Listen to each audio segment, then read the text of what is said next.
नमस्कार, मैं Om Prakash शास्क capital TV Bihar के इस खास कार्यक्रम जोहार झारखंड में आप सबका स्वागत है।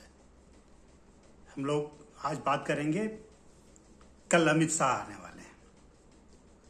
केंद्रीय गृह मंत्री अमित शाह का कल झारखंड में पदार्पण होगा और पदार्पण के साथ ही विधानसभा चुनाव की डुगडुगी बीजेपी बजा देगी, इसकी शुरुआत हो जाएगी। बीजेपी की ओर से कितनी मेहनत की जा रही है विधानसभा चुनाव फतह करने के लिए, इसका एक एक वर्णन हम अगर बताएं तो 3 कद्दावर नेता झारखंड में हैं। मैंने पहले भी बताया है कि हेमंता बिस्वा शर्मा, शिवराज सिंह चौहान, लक्ष्मीकांत वाजपेयी, ये 3 अपने क्षेत्र के और संगठन और सत्ता से सरोकार रखने वाले बड़े नेता हैं। अब अमित शाह आ रहे हैं। इसी बीच में 13 तारीख को राष्ट्रीय स्वयंसेवक संघ आरएसएस के प्रमुख मोहन भागवत भी रांची पधारे। अकेले नहीं पधारे बल्कि प्रांत प्रचारकों का सम्मेलन था और यह सम्मेलन राष्ट्रीय स्तर का सम्मेलन था।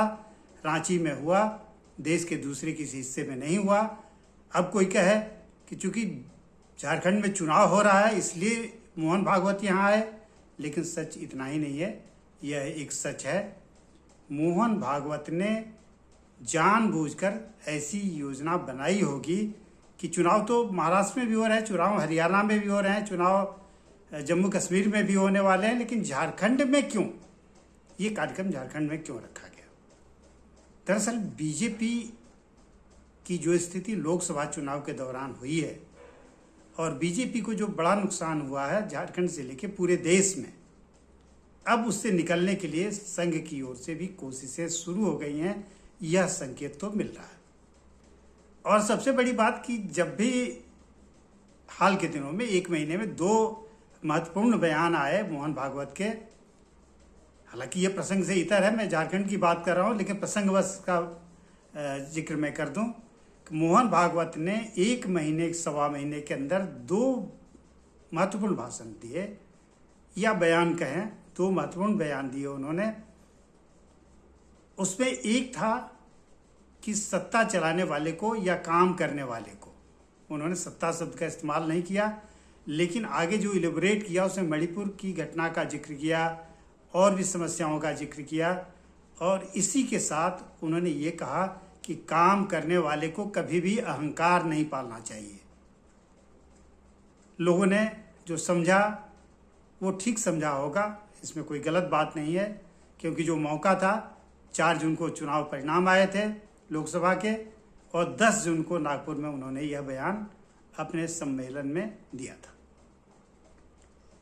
झारखंड आए तो झारखंड में वो कार्यक्रम, उनका जब प्रांत सम्मेलन समाप्त हो गया कार्यकर्ताओं का, उसके बाद वो गुमला जिले में गए। गुमला जिले में बिशुनपुर एक जगह है और वहाँ विकास भारती स्वयंसेवी संस्था है, बेहतर काम करती है और कई अच्छे काम वहाँ किया है उन्होंने।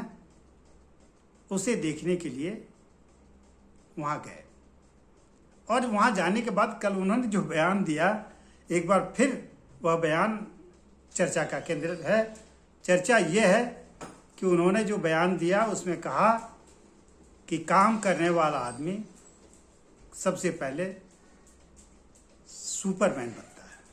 उसकी इच्छा होती है, जो काम करता है उसकी इच्छा होती है कि वो सुपरमैन बन जाए। सुपरमैन से वो चाहता है कि देवता बन जाए और देवता से उसकी इच्छा होती है कि वो भगवान बन जाए। लेकिन काम और विकास का काम एक सतत प्रक्रिया है, यह चलते रहना चाहिए और बिना इसके कि मैं भगवान बन जाऊं, मैं देवता बन जाऊं, आदमी को काम करना चाहिए। इसको भी 10 जून के उनके बयान से जोड़कर लोग देख रहे हैं।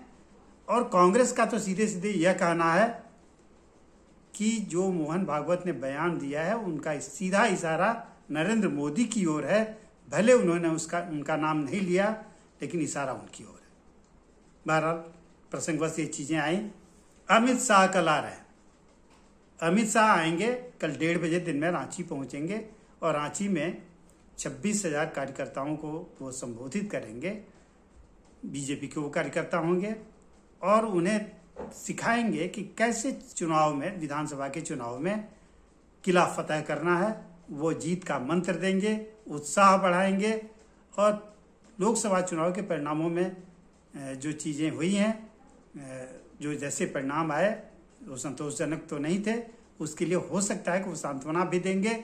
जैसे नरेंद्र मोदी कल बीजेपी ऑफिस दिल्ली में जब गए तो उन्होंने कहा घबराने की बात नहीं है, चिंता मत कीजिए, काम आप लोगों ने किया है, हम लोगों ने काम किया है, स्थितियां ऐसी आती जाती रहती हैं।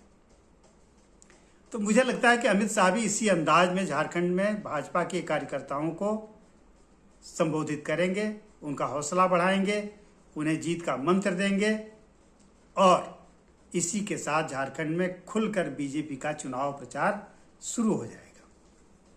अगस्त महीने में बीजेपी की रणनीति है कि पूरे झारखंड में जिलावार आंदोलन खड़ा करना है। आंदोलन किस लिए? तो बेरोजगारी दूर करने के लिए। बेरोजगारों के साथ राज्य सरकार यानी हेमंत सरकार ने जो धोखाधड़ी की, जो वादा खिलाफी की, उसके खिलाफ आवाज़ उठेगी। नौकरी की मांग को लेकर आवाज़ उठेगी, रोजगार की मांग को लेकर आवाज़ उठेगी और कुल मिला के यह हेमंत सोरेन को घेरने की कोशिश होगी। हेमंत सोरेन को घेरने की कोशिश लगातार हो रही है। उनकी सरकार के भ्रष्टाचार को उजागर किया जा रहा है। उनको भी भ्रष्टाचार में लिप्त होने का आरोप उन पर भी लगा, एक मंत्री पर लगा है, कई आईएएस अफसर और दूसरे ब्यूरोक्रेट्स हैं जिन पर इस तरह के आरोप लगे हैं, कई दलाल और सत्ता के करीब रहने वाले लोग पकड़े गए हैं। तो भ्रष्टाचार, बेरोजगारी का मुद्दा और सबसे बड़ा मुद्दा जो बीजेपी का झारखंड में होगा वह होगा घुसपैठ का।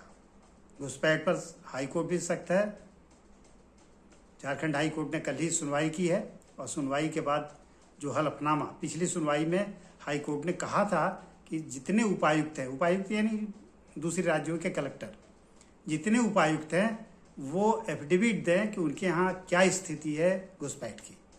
लेकिन कोई उपायुक्त, कोई पुलिस सुपरिटेंडेंट इस तरह का हलफनामा नहीं जमा किया।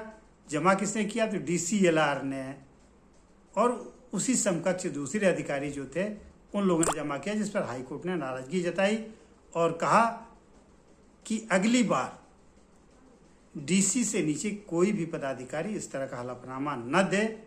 यानी हाईकोर्ट भी सख्त है और बीजेपी इसको तो लेके अपना मुद्दा ही बनाए हुए है।